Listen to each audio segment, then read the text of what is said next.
અંકલેશ્વરની પ્રતિમ ચોકડી વિસ્તારમાં વીજ કંપનીની કામગીરી દરમિયાન બે વીજપોલ ધરાશયી થતા દોડધામ મચી જવા પામી હતી। એક વીજપોલ પાર્ક કરેલ કાર પર પડતા નુકસાન થવા પામ્યું હતું। અંકલેશ્વરના પ્રતિમ ચોકડી વિસ્તારમાં ડીજીવીએસએલની કામગીરી દરમિયાન લોખંડના વીજપોલ ધરાશયી થતાં અફરાતફરીનો માહોલ સર્જાયો હતો। સદનસીબે આ ઘટનામાં કોઈ જાનહાનિ થઈ ન હતી, પરંતુ એક કારને મોટું નુકસાન થયું છે। પ્રતિમ ચોકડી વિસ્તારમાં અંડરગ્રાઉન્ડ વીજ કેબલ લાઇનનું કામ પૂર્ણ થયા બાદ લોખંડના વીજ થાંભલા ઉપરથી વીજ વિભાગના કર્મચારીઓ દ્વારા વીજ વાયરોનું કટિંગ કરવામાં આવી રહ્યું હતું। આ દરમિયાન એક બાદ એક વીજપોલો ધરાશયી થવાની ઘટના સામે આવી હતી। મહાશિવ હોટલ પાસે લોખંડનો વીજપોલ પાર્ક કરેલી એક કાર પર પડ્યો હતો।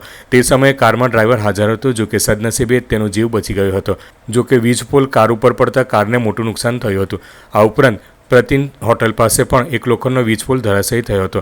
ભરચક વિસ્તારમાં વીજપોલ પડતા લોકોમાં ગભરાટ ફેલાયો હતો અને થોડા સમય માટે અફરાતફરીનો માહોલ સર્જાયો હતો।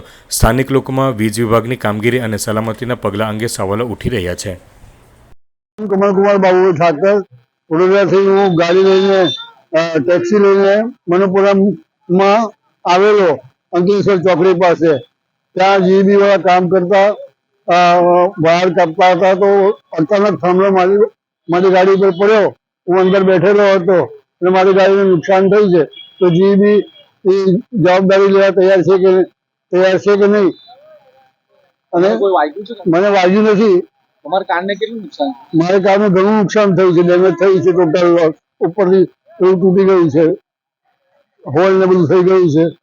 અંકલેશ્વર સિટી વિસ્તારમાં પેલા ગુજરાત વાયરનું કામ ચાલતું હતું, ત્યારે પેલા અમે લોકો ગાડી હટાવી દીધી હતી। પછી અમે લોકો કાપવા ગયા ત્યારે એક ગાડી આવીને ભાઈ મૂકી દીધી, ત્યારે આ પોલ નીચે અકસ્માત થયેલો છે અને અંદર પડી ગયેલા છે નીચેથી, એક અને ગાડીમાં થોડો ડેમેજ થયો છે। બીજું પ્રતિમ હોટલ પાસે પણ એક વીજ પોલ ધરાશાયી થયો। હા, એક પ્રતિમ હોટલ પાસે છે, એટલે એના નીચેથી ખવાઈ ગયેલા છે, જમીનની અંદરથી ખવાઈ ગયેલા હતા। ઉપરથી કઈ દેખાતું નહીં હતું, ટેન્શન પર અને અટકેલું હતું, ત્યારે પછી એને કાપતા પોલ બી પર નીચે આવી ગયા હતા। સર, બીજું પણ એક ધ્યાન પર આવ્યું છે કે તમારા કામદારો એ લોકો પાસે સેફ્ટી શૂઝ પણ નથી। સેફ્ટી શૂઝ છે એના પાસે, ઘણા બધા જે માણસો છે ને બધા સેફ્ટીના હેલ્મેટ છે, સેફ્ટી બેલ્ટ છે, એના પર જે કામ કરે ઉપર કામના ઉપર, હું આગળ જ કામ કરતો હતો, ત્યાં જ પેલા માણસ બી કામ કરતા, સેફ્ટીનું સાધન સાથે જ કામ કરતા હતા।